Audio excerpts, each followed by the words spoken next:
The summer 2022 priority for Arsenal is clear: sign a brand new centre forward, someone to add goals and help take Arteta's attack to the next level. But could that man be Benfica's Darwin Nunez? Well, let's get an update today from Mr. Fabrizio Romano. Have Arsenal started talks with Bukayo Saka over a brand new contract? And what's William Saliba revealed today about his Arsenal future?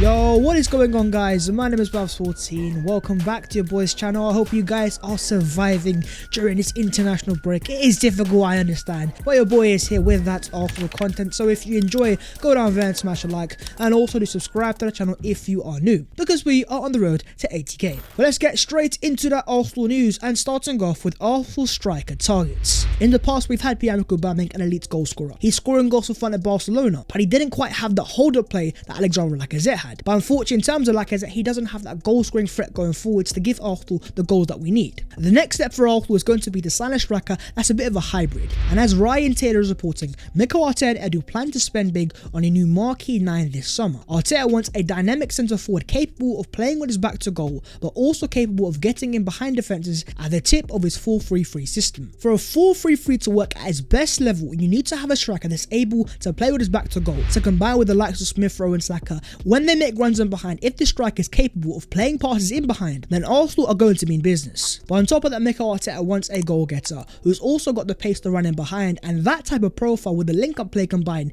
it's a very rare type of profile. So with that profile kept in mind, it looks like Arsenal are keeping their eyes on the Portuguese league and have a certain Benfica Uruguayan striker in their mind, going by the name of Darwin Nunez. As Fabrizio Romano reports, that Arsenal had contact with Darwin Nunez's representatives in January. The club are going for a top striker this summer, and that instantly confirms to us that Arsenal are keeping an eye on this player and have interest in signing him. Now, I'm not really an avid watcher of the Portuguese league, but looking at the profile and where Darwin Nunez excels, it does make a lot of sense. 20 league goals in 22 league appearances, and 26 goals in 33 appearances, and 26 in 33 appearances in all competitions. This season, Darwin Nunez has proven that he is a very good goal scorer. But on top of that, in terms of the link-up play, averaging 1.1 key passes in the Portuguese league this year, it shows that he's a very good link-up player and is able of making chances. But on top of that, as Arsenal fans know so well, there was another striker that Arteta was desperate of signing in that last transfer window, and he was Dusan Vlahovic. So let's compare. Nunez is matching Vlahovic in terms of goal scoring and even better in terms of non-penalty expected goals. But he also looks like a better link-up player, excelling in expected assists and chances created. But he also looks like a capable dribbler, excelling when it comes to take-ons completed. Now, I completely understand they are different leagues, but at the same time,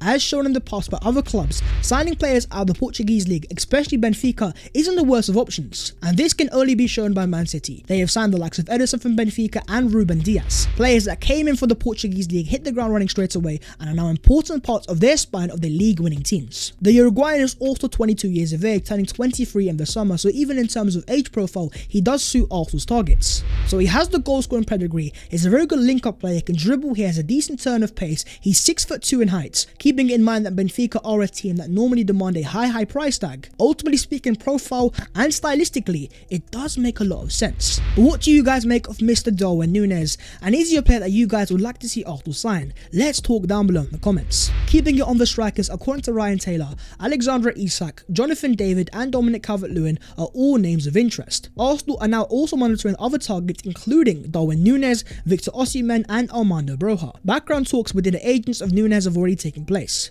There are some other decent targets there, but the one that stands out straight away is Napoli's Victor Osimhen. And talking about the Nigerian, according to Gazzetta dello Sport in Italy, Newcastle will make a new bid to sign Victor Osimhen in the summer, but Arsenal, Tottenham and Manchester United are also interested, as Napoli's president Aurelio De Laurentiis wants up to 100 million euros. The price tag is hefty. The price tag is very hefty there, and I understand that because Napoli are a very hard club to negotiate with. But the player himself is 23 years of age, he's a full Nigerian international, but for the price tag of 100 million euros, it's a very hefty price tag, and a player that has in combined 20 league goals over the last 2 years. That's not quite yet the numbers I require if I'm going to pay 100 million euros. but of course Arsenal will have other targets as well. So let's talk down below in the comments and let me know who do you think should be Arsenal's standout striker targets going into that transfer window. Keeping it on the transfers, according to Spanish reporter Alfredo Duro, Ousmane Dembele's agent has had a meeting with Arsenal. Now make no mistake, Ousmane Dembele is a top baller. He's now 24 years old, so he's entering the peak of his powers and he's going to be a free agent come the summer transfer window. But this is a player that was offered out in the January transfer window to a lot of top clubs, including Arsenal, and Arsenal didn't take the opportunity. And that is because the reason why this guy is leaving Barcelona in the first place is because he wants high wages. Arsenal could certainly afford this, but it doesn't make sense logically, because A, we have other priority positions, B, Dembele is very injury prone, and C, it would completely eradicate that wage structure that Arsenal have in place now, which is very important going into the long term. Anyways, talk to me down below in the comments on Mr. Ousmane Dembele, a French international available on a free transfer in the summer transfer window. Is he a player that you guys would like to see Arsenal sign? Moving on, let's discuss the contract of Bukayo Saka. You could argue he's been Arsenal's standout player this year with 15 goals and assists in all competitions. His long-term importance to Arsenal is very clear, but as things stand, he only has 2 years left on his current contract. But on his Arsenal contract, an exclusive from David Ornstein has revealed that Arsenal have held initial conversations with Bukayo Saka's camp over a new contract. His current deal actually runs out in 2023 with a 1-year option in Arsenal's favour. The club have recently met with his agent and made intentions clear. Formal talks plus contract offer expected to follow soon. So it's actually just 1 year left on his contract and it's an option to extend, which of course Arsenal are going to activate, but still it's kind of worrying because of how good this guy is. And also, if you are to look at the clubs around it, especially at Liverpool, you only have to look at Mohamed Salah, involved in a massive contract saga as things stands. If Liverpool were to lose him, if Arsenal are still yet to tie down Saka to a brand new contract, then I am sure that Jurgen Klopp's Liverpool are going to come around sniffing. But according to Mark Owen, Arsenal are ready to quadruple Bukayo Saka's salary to reflect his status as one of their most important players, with the club now preparing to offer him a new weekly deal worth around £125,000 to end any speculation about a summer move. Mikel Arteta has made securing Saka's long-term future his top priority and has told the club that they must keep him at any price. Saka's representatives have already been notified that Arsenal are ready to thrash out a new contract the moment the current season is over. Bukayo Saka is one of, if not the centerpiece around Mikel Arteta's Arsenal project, and he's a player that Mikel Arteta has transformed from a left wing back to a first team right winger. I mean, here's a stat for you guys that Bukayo Saka has played a direct hand in more Premier League goals with 14 than Phil Foden and Jack Grealish combined with 13 this season. One of those players there is a £100 million signing on £300,000 a week, and the other is the reigning PFA Young Player of the Year. These are two top players being outperformed by our star boy, so for Arsenal it's time to now be proactive, to go straight into negotiations with Bukayo Saka's people and say to him, we want to keep you, name us the price tag, and put an end to any sort of speculation that Saka has any future away from Arsenal Football Club.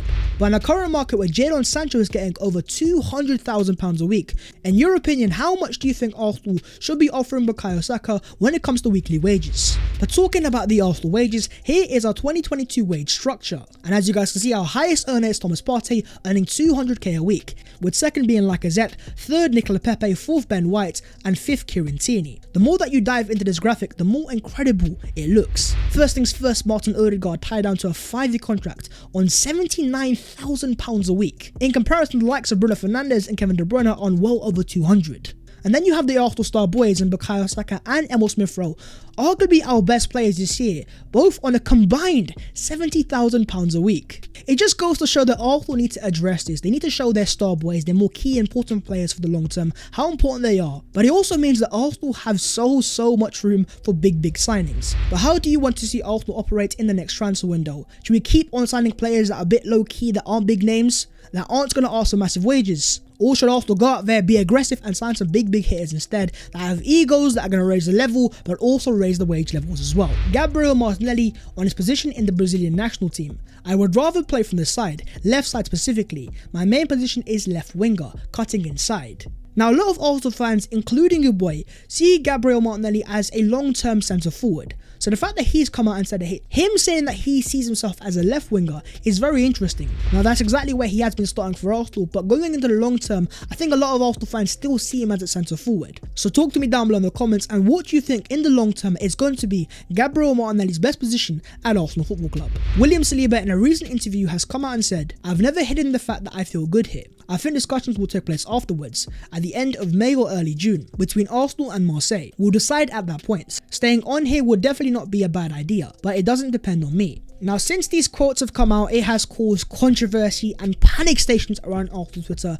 Saliba's come out, he said he wants to stay at Marseille. Oh my god, it's all going wrong. But I myself look at it a bit differently. There's been no secret that Arsenal are going to look to extend Saliba's contract, and with that being the case, this could be simply leverage. Him coming out and saying that my options are open, it almost gives Arsenal this extra incentive that if you want to keep this player, you have to offer him the right amount of wages and also give him the right assurances in the first team. But that is just my personal take on these quotes. Now that you guys have heard them, talk to me down below in the comments, and what do you think William Saliba is trying to tell us Arsenal fans? Moving on to the other Arsenal news today, and starting off with a Hall of Fame Arsenal player, Mr. Paddy V, Mr. Patrick Vieira. 300 Arsenal games, 31 goals, 34 assists, 1 Player of the Year award, 3 Premier League titles, and today he's been officially inducted into the Premier League Hall of Fame. 110% deserved, definitely one of the all-time great Premier League midfielders, so a massive shout out and congratulations to Patrick Vieira. But of course, at the same time, our next game in the league is against his Crystal Palace, so if you could give us all 3 points, then that would also be massively appreciated.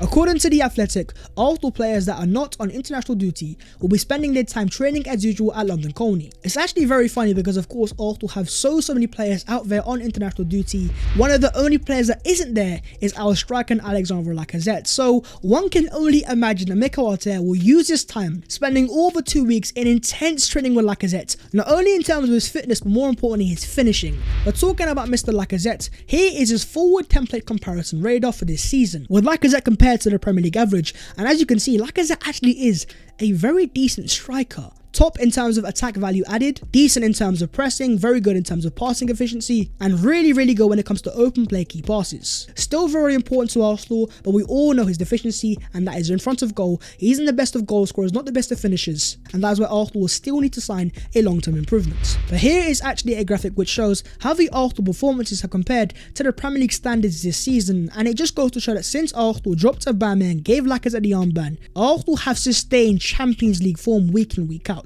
This doesn't mean that Arsenal are a better team without Aubameyang. This shows how good Arsenal are with Xhaka and Partey, because in the 14 Premier League games that these guys have started for Arsenal this year, Arsenal have won 11 of those games, with the 3 defeats being Man City, Liverpool and Everton. How did we lose to Everton? But looking into the future, according to Football London, the North London derby is likely to be played in the 2nd week of May. Tottenham away is a game that Arsenal were meant to play in January. Of course, it was postponed due to the COVID issues, but it's still yet to be rescheduled, and I have this inclined feeling that the Premier League wants to keep this game for as late as possible because of course the drama of the top 4 battle. Are Arsenal going to make it? Are Spurs going to make it? But talk to me down below in the comments, and in this race for the Champions League, out of Antonio Conte's Tottenham Hotspur, Ralph Rangnick's Man United and David Moyes' West Ham United, who do you think is going to be Arsenal's biggest competitors? But that is the video there, so if you guys have enjoyed, make sure to go down there and smash a like, and also to subscribe to the channel if you are new. If you would like to follow your boy on them social medias, then the links will be down below in the description. But that was all of the latest Arsenal news today, so I hope you guys have enjoyed and been informed as always, and I hope you guys are surviving during these tough times of the international break. Anyways, I'll see you next time, take care of yourselves, and in a bit.